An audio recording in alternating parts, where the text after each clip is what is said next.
नमस्कार। कल्पना कीजिए कि आपके शरीर अचानक सूज जाता है और आपको यूरिन में झाग आता है। डॉक्टर कहते हैं कि आपकी किडनीज में डैमेज है और आपको प्रोटीन यूरिया है।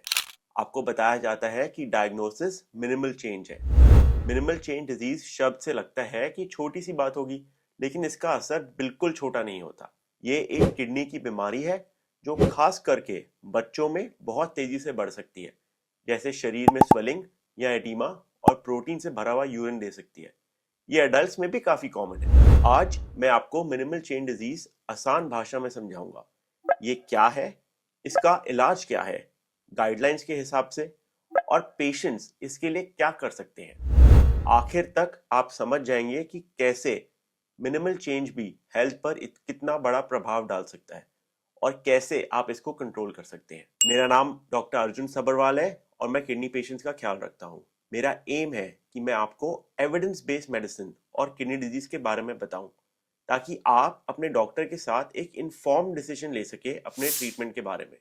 साथ ही आप जान सके कि आप अपनी दवाई क्यों ले रहे हैं और उसके क्या साइड इफेक्ट्स हैं। अगले 10 से 12 मिनट तक मेरे साथ बने रहिए। इस दौरान मैं आपको मिनिमल चेन डिजीज, स्टेरॉइड्स जैसे इलाज, टैक्रोलिमस, साइक्लोफॉस्फेमाइड, रिटक्सिमैब और घर पर यूरिन में प्रोटीन आना कैसे मॉनिटर करना है, इसके बारे में आपको मैं बताऊंगा। चलिए शुरू करते हैं। मिनिमल चेन डिजीज एक ऐसी किडनी प्रॉब्लम है जिसमें किडनी के छोटे छोटे फिल्टरिंग यूनिट्स, जिन्हें हम ग्लोमेरुलाई कहते हैं, से प्रोटीन लीक होने लगता है।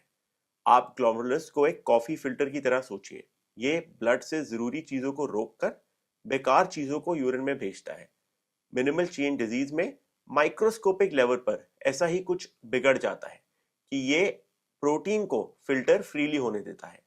इसे डायग्नोस करने के लिए हम एक किडनी की बायोप्सी करते हैं और जब इलेक्ट्रॉन माइक्रोस्कोप से देखा जाता है, तब ग्लोमेरुलर सेल्स के फुट प्रोसेसेस, जो एक तरह से छोटे छोटे पैर होते हैं, वो फ्यूज हो जाते हैं, जिसकी वजह से भयंकर प्रोटीन लीक हो सकता है। इस वजह से बहुत ज्यादा प्रोटीन यूरिया मतलब प्रोटीन का यूरिन में आना शुरू हो जाता है, जिसे हम नेफ्रोटिक सिंड्रोम के लक्षण देखते हैं, जैसे कि शरीर में सूजन, आंखों में सूजन, पैरों में सूजन, खून में प्रोटीन की कमी, यूरिन में झाग आना, कोलेस्ट्रॉल की बढ़ाई और ब्लड प्रेशर बढ़ जाना। बच्चों में ये एकदम से हो जाता है, पिछले हफ्ते एकदम ठीक और अचानक से पूरे शरीर में सूजन। अडल्ट्स में ये थोड़ा स्लोली होता है, बट फिर भी काफी कॉमन है। अच्छी बात यह है कि मिनिमल चेन डिजीज ज्यादातर किडनी की ओवरऑल फंक्शन को तुरंत खराब नहीं करती। ज्यादातर पेशेंट्स में क्रिएटिनिन या ईजीएफआर नॉर्मल ही रहता है, यानी फिल्टरिंग का काम ठीक ठाक होता रहता है, बस प्रोटीन निकलते रहता है। अगर ट्रीटमेंट टाइम पर मिले तो प्रोग्नोसिस बहुत अच्छा होता है, लेकिन प्रोटीन का ये लीक बंद करना बहुत जरूरी है, क्योंकि लंबे समय तक अगर प्रोटीन निकलता रहा तो किडनी को नुकसान हो सकता है। इसलिए आइए देखते हैं कि इसे कैसे कंट्रोल किया जाता है। केडिगो गाइडलाइंस, जो कि हम गाइडलाइंस डॉक्टर्स यूज करते हैं, मिनिमल चेन डिजीज का पहला और सबसे महत्वपूर्ण इलाज होता है कॉर्टिकोस्टेरॉइड थेरेपी, जिसे हम आमतौर पे प्रेडनिसोलोन के रूप में जानते हैं या स्टेरॉइड्स के नाम पे जानते हैं। ये स्टेरॉइड्स इम्यून सिस्टम को दबाता है, जिससे किडनी के फिल्टर्स की सूजन कम हो जाती है और प्रोटीन लीक रुक जाता है। ज्यादातर बच्चों में और अडल्ट्स में भी पहली दफा मिनिमल चेन डिजीज के शक पर ही उन्हें हाई डोज स्टेरॉइड्स दे दिए जाते हैं। जब प्रोटीन यूरिन से बंद हो जाता है तो वही डायग्नोसिस कंफर्म कर देता है। बच्चों में बायोप्सी हर टाइम नहीं होती, क्योंकि मिनिमल चेन डिजीज के चांसेस 80 to 90% तक होते हैं, लेकिन अडल्ट्स में और बुजुर्ग लोगों में बायोप्सी कराना बहुत जरूरी है, ताकि पता चल सके कि ये मिनिमल चेन डिजीज है या कोई और बीमारी है। अब हम बात करते हैं dose and duration of steroids. KDIGO कहती है कि हाई डोज प्रेडनिसोलोन लगभग 8 से 16 हफ्ते तक दिया जा सकता है। क्या डोज होना चाहिए? 1 milligram per kg body weight up to a maximum of 80 milligram per day. Most people recommend करते हैं कि आप 60 मिलीग्राम से शुरू करें। अगर ड्यूरेशन की बात करें तो 8 से 16 हफ्ते तक दिया जाता है, मतलब कि 3 से 4 महीने तक। जैसे ही प्रोटीन लीक बंद हो जाता है, स्टेरॉइड को धीरे धीरे कम कर देते हैं। स्टार्टिंग में हम हाई डोज शुरू करते हैं और हर 2 से 3 हफ्ते में इसको कम करते रहते हैं, और हम इसको एक टेपरिंग डोज बोलते हैं, ताकि बीमारी वापस ना आए। बच्चों में 90% से भी ज्यादा minimal change disease patient steroids को रिस्पॉन्ड कर देते हैं। जवान और बुजुर्ग लोगों में रिस्पॉन्स रेट थोड़ा कम हो सकता है, लेकिन फिर भी काफी हाई है। जैसे ही प्रोटीन बंद हो जाता है, और सूजन कम हो जाती है, हम कहते हैं कि पेशेंट रिमिशन में चला गया। स्टेरॉइड्स के साथ हम सूजन कम करने के लिए डायोरेटिक्स भी देते हैं, जैसे डायटोर, फ्यूरोसेमाइड। ये बॉडी से पानी निकालता है और आपकी सूजन थोड़ी कम करता है। अगर हम रिलैप्स की बात करें, अडल्ट्स में मिनिमल चेंज डिजीज ऐसी बीमारी है जिसमें दोबारा आना या रिलैप्स होना बहुत कॉमन है। अगर कभी कभी रिलैप्स होता है तो दोबारा स्टेरॉइड्स का छोटा कोर्स देकर फिर रिमिशन ला सकते हैं। लेकिन अगर बहुत बार बार रिलैप्स हो रहा है और स्टेरॉइड डिपेंडेंट हो जाता है पेशेंट, तो फिर हमें अगली थेरेपी के बारे में सोचना चाहिए। अगली थेरेपी क्या आती है? इसमें कई ऑप्शंस हैं, साइक्लोफॉस्फेमाइड, रिटक्सिमैब या फिर टैक्रोलिमस। इसे हम स्टेरॉइड स्पेयरिंग अप्रोच कहते हैं और मैं इसके बारे में आगे जाके बात करूंगा। पहले मैं आपको बताना चाहता हूँ मॉनिटरिंग के बारे में। आप मॉनिटर कर सकते हैं अपना प्रोटीन यूरिया घर बैठे बैठे। नेफ्रोटिक सिंड्रोम में एक यूनिक चीज है कि आप घर पर ही अपनी बीमारी का एक इंपॉर्टेंट एस्पेक्ट मॉनिटर कर सकते हैं, यूरिन में प्रोटीन। इसके लिए होम एल्ब्यूस्टिक जैसे डिपस्टिक स्ट्रिप्स होते हैं। ये क्या है? एक छोटी सी स्ट्रिप है जिसके टिप पर केमिकल लगा होता है। आप इसे अपने यूरिन में डिप करके देखें और कलर चेंज होता है। साथ में आपको एक बॉटल मिलती है जो बता सकती है कि कलर क्या है। ये नेगेटिव, ट्रेस, +1, +2, +3, +4 लेवल्स आते हैं।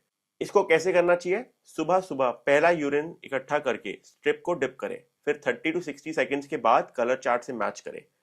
अगर बार बार +3 या +4 आने लगे, मतलब रिलैप्स हो रहा है, डॉक्टर को तुरंत बताना चाहिए। इसका क्या फायदा है? आपको शांति मिलेगी क्योंकि आपका दिन प्रतिदिन देख सकते हैं कि प्रोटीन कम हो रहा है या नहीं। अगर नेगेटिव या ट्रेस है तो रिमिशन में है। अगर बढ़ने लगा, आप तुरंत स्टेप लेके अपने डॉक्टर को दिखाएं ताकि वो या तो स्टेरॉइड्स वापस बढ़ा सकें या फिर कोई और थेरेपी दे सकें। एक लॉग या डायरी मेंटेन करें जहां रोज के डिपस्टिक लिखें, अपना स्टेरॉइड का टैबलेट का डोज लिखें, ताकि हमें पता चल सके कि आप कौन से लेवल पे रिलैप्स कर रहे हो और कौन से लेवल में रिमिशन में रह रहे हो। कुछ लोग अब एप्स भी यूज करते हैं फोटो खींचकर ट्रैक करने के लिए। इससे आपके डॉक्टर को पैटर्न समझ में आएगा और ट्रीटमेंट देना ज्यादा आसान होगा। अब प्रेडनिसोन एक अच्छी दवाई है इसको ट्रीट करने के लिए, बट इसके साइड इफेक्ट्स भी हैं और हमें इसके साइड इफेक्ट्स के बारे में जानना चाहिए। चलिए समझते हैं। पहला साइड इफेक्ट है वेट गेन और फ्लूइड रिटेंशन। स्टेरॉइड्स भूख बढ़ा देते हैं और पानी रोकने लगते हैं, जिससे मून फेस या चेहरे का गोलापन आ सकता है, पेट बड़ा हो सकता है। पर ये टेम्पररी है, जैसे ही आप स्टेरॉइड छोड़ेंगे धीरे धीरे नॉर्मल हो जाता है। मूड और बिहेवियर चेंजेस की बात करें तो हाई डोज स्टेरॉइड दिमाग पर असर डालता है। पेशेंट्स बेचैन हो जाते हैं, चिड़चिड़े हो जाते हैं, हाइपर महसूस करते हैं, नींद कम आने लग जाती है, बच्चों में इरिटेबिलिटी होना शुरू हो जाती है। ये सब स्टेरॉइड्स के साइड इफेक्ट्स हैं और इनको जब हम कम करते हैं तो ये साइड इफेक्ट्स चले जाते हैं। स्टेरॉइड से हाई ब्लड प्रेशर भी हो सकता है और शुगर भी हो सकता है। स्टेरॉइड दोनों बीपी भी बढ़ाता है और शुगर का रिस्क भी बढ़ाता है, इसलिए दवाई लेते हुए मॉनिटर करना काफी जरूरी है। स्टेरॉइड आपकी बोन और ग्रोथ पर भी असर डाल सकता है। ये बोन्स को वीक कर सकता है अगर आप लॉन्ग टर्म स्टेरॉइड्स पे हैं। अब मैं एक इंपॉर्टेंट चीज बताना चाहता हूँ स्टेरॉइड्स को रोकने के लिए। अगर आप 1-1.5 साल से स्टेरॉइड्स ले रहे हैं तो इसको अचानक नहीं बंद कर सकते। हमें एक टेस्ट करना होता है ये देखने के लिए कि आपकी बॉडी स्टेरॉइड्स के बगैर ठीक रहेगी या नहीं, और इस टेस्ट के बाद ही स्टेरॉइड्स को बंद करना चाहिए। कभी कभी लोग सोचते हैं कि इलाज ज्यादा मुश्किल है या बीमारी। ये एक बैलेंस की बात है, पर मिनिमल चेन डिजीज का पहला एपिसोड हमेशा स्टेरॉइड से ठीक हो जाता है और ज्यादा साइड इफेक्ट्स भी टाइम बाउंड होते हैं। स्टेरॉइड्स कम होते ही साइड इफेक्ट्स धीरे धीरे कम होने लग जाते हैं। फिर भी अगर रिलैप्सेस बहुत हो या स्टेरॉइड से बर्दाश्त नहीं हो पा रहा तो हमारे पास अलग ऑप्शंस हैं। एक अलग ऑप्शन है टैक्रोलिमस। टैक्रोलिमस एक इम्यूनोसप्रेसेंट है। पहले ऑर्गन ट्रांसप्लांट में यूज होता था, लेकिन अब मिनिमल चेन डिजीज में भी इस्तेमाल किया जाता है। इसे कैल्सिन्यूरिन इनहिबिटर कहते हैं। क्यों कंसिडर करते हैं? अगर पेशेंट स्टेरॉइड्स के साइड इफेक्ट से परेशान हो गया है या स्टेरॉइड्स पे लॉन्ग टर्म डिपेंडेंट हो गया है तो टैक्रोलिमस को यूज किया जा सकता है। कुछ ट्रायल्स हुए हैं जिसमें टैक्रोलिमस का कंपैरिजन प्रेडनिसोलोन से किया गया। एक स्टडी ने पाया कि 8 हफ्ते के अंदर 68% लोगों में टैक्रोलिमस ग्रुप में रिमिशन हासिल किया, जबकि प्रेडनिसोलोन ग्रुप में 84% था। ज्यादा फर्क नहीं था, पर 6 महीने में दोनों ग्रुप लगभग बराबर थे, 88 और 92% रिमिशन। अगर हम प्रोस की बात करें टैक्रोलिमस की, ये स्टेरॉइड के लिए एक ऑल्टरनेटिव है जिससे स्टेरॉइड के भरे साइड इफेक्ट्स कम होते हैं। कुछ लोग टैक्रोलिमस लो डोज स्टेरॉइड्स के साथ लेते हैं ताकि हाई डोज स्टेरॉइड्स की जरूरत ना पड़े। अब इस दवाई के भी साइड इफेक्ट्स हो सकते हैं। टैक्रोलिमस भी किडनी फंक्शन को नुकसान पहुंचा सकता है अगर इसका लेवल ज्यादा हो गया। इसलिए टैक्रोलिमस लेते हुए रेगुलर ब्लड टेस्ट कराना जरूरी है, ये देखने के लिए कि ड्रग का लेवल क्या है। ब्लड प्रेशर और शुगर को बढ़ा सकता है, पोटेशियम लेवल को भी बढ़ा सकता है। टैक्रोलिमस आपका इन्फेक्शन का रिस्क भी बढ़ाता है। अगर हम दूसरे साइड इफेक्ट्स की बात करें तो ट्रेमर्स बहुत कॉमन है टैक्रोलिमस के साथ। तो टैक्रोलिमस यूज करने से पेशेंट को फ्रीक्वेंट मॉनिटरिंग की जरूरत होती है, लेकिन फिर भी स्टेरॉइड के कुछ साइड इफेक्ट से छुटकारा मिल जाता है। कई लोगों के लिए एक बेहतर रास्ता हो सकता है, खासकर उनके लिए जिनको स्टेरॉइड्स टॉलरेट नहीं हो रहे या रिलैप्सेस बार बार हो रहे हैं। अगर पेशेंट फ्रीक्वेंटली रिलैप्स कर रहा है और स्टेरॉइड डिपेंडेंट है या स्टेरॉइड से ठीक नहीं हो रहा, तो टैक्रोलिमस के अलावा अलग दवाइयां भी हैं। केडिगो गाइडलाइंस के अनुसार साइक्लोफॉस्फेमाइड यूज किया जा सकता है, एमएमएफ यूज किया जा सकता है, रिटक्सिमैब यूज किया जा सकता है। ये तीनों का एविडेंस थोड़ा वीक है, टैक्रोलिमस का एविडेंस थोड़ा ज्यादा स्ट्रॉन्ग है। अगर हम साइक्लोफॉस्फेमाइड की बात करें तो ये काफी स्ट्रॉन्ग दवाई है, एक तरीके से कीमोथेरेपी टाइप की दवाई है जो इम्यून सिस्टम को रीसेट कर देती है। अगर मिनिमल चेन डिजीज बार बार रिलैप्स हो रहा है तो 8 से 12 हफ्ते के कोर्स से लंबे समय की रिमिशन मिल सकती है, पर इसके बहुत स्ट्रॉन्ग साइड इफेक्ट्स हो सकते हैं। बोन मैरो पर असर, आपका व्हाइट सेल काउंट कम हो जाना, बाल गिर जाना, फर्टिलिटी पे सबसे बड़ा असर देखने को मिलता है। और साइक्लोफॉस्फेमाइड बुजुर्ग लोगों में देने में थोड़ा खतरा है कि इन्फेक्शन का रिस्क बढ़ जाता है, आगे जाके ब्लैडर कैंसर का भी रिस्क बढ़ सकता है। इसलिए इसको कभी कभी और बहुत केयरफुली दिया जाता है, कुछ ही पेशेंट्स में अच्छी काउंसलिंग के बाद। अगली दवाई की बात करें तो रितक्सिमैब, ये एक मोनोक्लोनल एंटीबॉडी है जो बी सेल्स को निशाना बनाती है। ये आईवी इन्फ्यूजन की तरह दिया जाता है।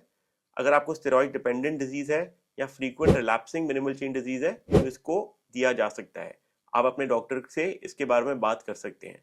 जो एविडेंस है टैक्रोलिमस के हिसाब से थोड़ा वीक है, बट रितक्सिमैब का भी अच्छा रिमिशन रेट है। 1 या 2 इन्फ्यूजन से कई बार काफी लंबे समय तक रिमिशन मिल सकता है।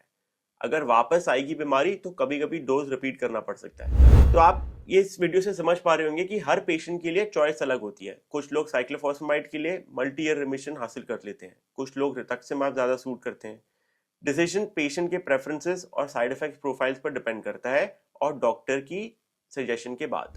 तो दोस्तों, आज हमने देखा कि मिनिमल चेन डिजीज क्या है, इसके इलाज स्टेरॉइड्स, टैक्रोलिमस, साइक्लोफॉस्फेमाइड, रितक्सिमैब कैसे काम करते हैं, एल्ब्यूस्टिक से घर पर मॉनिटर करना कितना जरूरी है, और प्रोटीन लीक किडनी के लिए इतना इंपॉर्टेंट क्यों है। मिनिमल चेन डिजीज बहुत परेशानी ला सकती है, लेकिन सही इलाज और मॉनिटरिंग से ज्यादातर लोगों का प्रोग्नोसिस बहुत अच्छा है।